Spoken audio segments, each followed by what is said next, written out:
Le ministre de la Culture et de la Francophonie au Buruida, bureau ivoirien du droit d'auteur. Maurice Kwaku Bandama y était pour annoncer que la crise qui secouait la maison n'est qu'un lointain souvenir. Nous sommes aujourd'hui en mesure de dire aux Ivoiriens que la crise du Buruida est derrière nous. Parce que la majorité des artistes, ceux qui ont une forte contribution au sein de cette maison, ont accepté d'aller à la paix. Dans un franc-parler qu'on lui connaît, il dénonce la mauvaise gestion de l'ancienne équipe du conseil d'administration. Un conseil d'administration qui a été, selon lui, incapable de renouveler les instances du Buruida dans les délais. Pour relancer la machine, il annonce de nouvelles mesures. Nous sommes en mesure, dans les jours qui viennent, de mettre en place les nouveaux organes, à savoir un nouveau directeur général, avec un conseil de gestion qui jouera le rôle de conseil d'administration. Nous avons tenu aussi cette réunion pour que les artistes comprennent que sans la paix, sans la cohésion, leur maison ne peut pas mobiliser des ressources. Cette rencontre est l'occasion pour le ministre Maurice Bandama de lever un coin de voile sur la répartition des droits d'auteur. Le droit d'auteur est un droit au mérite. Il y a des artistes qui chantent, qui produisent des œuvres, du patrimoine, qui font la promotion de la culture. Ils ne sont pas joués dans les boîtes de nuit, ils ne sont pas joués à la télévision. Et de ce fait, ils sont lésés. Mais ils sont joués dans les villages, parce que leurs paroles sont des paroles d'édification et d'éducation. Donc, nous voulons que le prochain conseil mette en place un système de péréquation qui permette à ces artistes qui ne sont pas pris en compte dans les répartitions de toucher un peu plus. Les artistes se disent prêts à relever les nouveaux défis.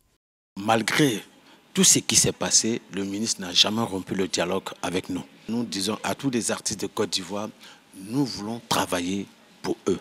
Et nous souhaiterons qu'ils se mettent au travail eux aussi. L'administration provisoire assiste à 12 mois pour installer les nouvelles instances du Buruida en vue d'assurer un meilleur fonctionnement de la maison des droits d'auteur.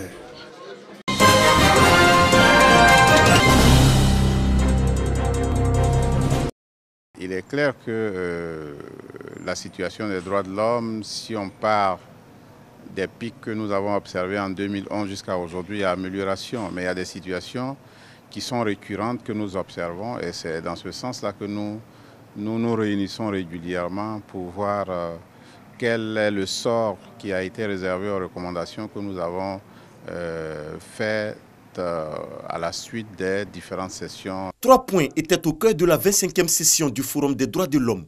Le droit des consommateurs, le droit des victimes des crises post-électorales et l'état des droits à l'éducation.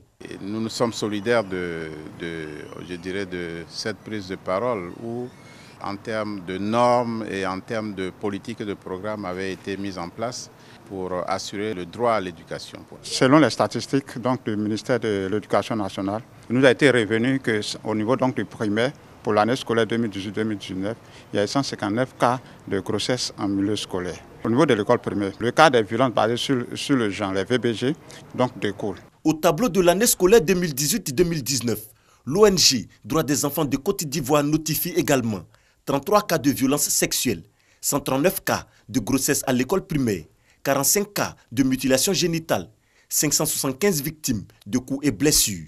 Le cas des enfants en situation de handicap n'est pas resté sans traitement. Une partie des enfants pour lesquels nous travaillons ont un mode de communication tout à fait différent, la langue des signes. Donc c'est sûr que les formateurs ne maîtrisent pas forcément cet outil-là. C'est sûr qu'il y a des efforts qui sont déjà faits, mais il y a un travail énorme qu'il faut pouvoir faire. Le Forum des droits de l'homme est une initiative du Conseil national des droits de l'homme de Côte d'Ivoire en collaboration avec la société civile. Il vise à créer un cadre d'échange sur les problématiques liées à la promotion et à la protection des droits de l'homme.